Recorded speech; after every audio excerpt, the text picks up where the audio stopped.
I'm Seth Hopkins. I'm the Executive Director of the Booth Western Art Museum, and glad to be joining Bonnie Adams, the curator of the Freeman Legacy Exhibition. And it's our pleasure to have this exhibition here. We're really excited about having it, to be able to show people so many works of Ken's artwork in so many different subject matters. I think that was one of the things about him as an artist that was really interesting, was the range of subject matter that he tackled. Whether it was mountain men or cowboys or rodeo stars or children or Indian people, both young and old, landscapes, still lifes. You see really kind of everything in this exhibition. And in the way that we've set up the exhibition is exciting as well, I think, because it's the first time we've ever recreated an artist studio. And having the opportunity to work with Bonnie and the family and to see the studio as it was left by Ken, and then to transport that from Scottsdale, Arizona here to Cartersville in the Booth Museum, and give people the opportunity to see how Western art really works. And you know, it's very indicative of many of the studios I've been in. There's a lot of artifacts. I think we've cleaned this up a little bit from most I've been in.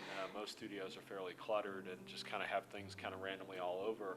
Artists just kind of work that way. I think they tend to be very random. And so we try to give you a little sense of that, but also give it some order. You see an empty frame. You see some rodeo posters that he did the illustration artwork for. You see artifacts that he collected. And almost every Western artist I've ever met is a collector and has a lot of objects and uniforms and clothing. They have things that you know, that stimulate their mind, that get them thinking creatively, and that they'll paint into a painting. And I think, you know, one of the neat things is the cat, El Gato. The painting is here on the walls of the exhibition, and then the actual cat is sitting on the table there in the studio. You also get a great opportunity to look at his working method, from the photographs that he took out at the Western festivals that he went to, the reenactors that he met, and to the photographs that he brought home and developed, and then used those as inspiration for creating paintings and sculpture. And on the easel you see, and on the drawing table, you see drawings and photographs that he was working from on the Buffalo Soldiers series he had been working on. You see 3 finished paintings here in the exhibition. You see a sculpture related to that.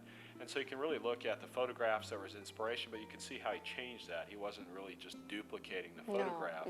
He was making his own changes and getting the personality of the model into the composition, and using some of the artifacts that are here, the Buffalo Soldier uniform that he had from being an honorary member of the reenactor group, through the photograph to the drawing stage to the underpainting stage, and then to see the finished painting. And I think that's something exciting that a lot of people don't get to see unless they ever go to an artist studio. And so to have the opportunity to do that here in the exhibition is exciting.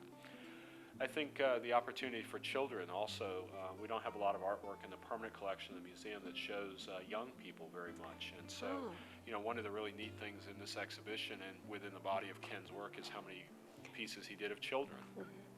Particularly Indian children and dancers and performers.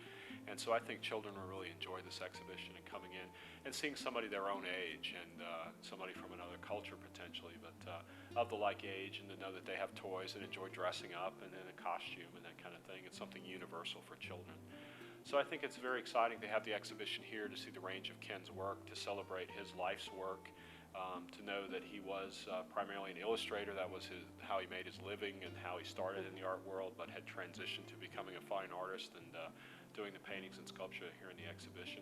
And that's really the way with many of the artists in our permanent collection. They were illustrators. They worked in the New York or Chicago or, you know, another major city illustration world, but they always longed to be cowboys, just as Ken did. And you know, when they got the opportunity to pick up stakes and quit working for the man and head out west and become a cowboy artist, they did it.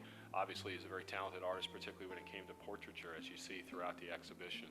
No matter who the people were, I think he really brought them to life. So we're excited to have the exhibition here. We hope folks will come and see it at the Booth Western Art Museum. It's here through May 22nd.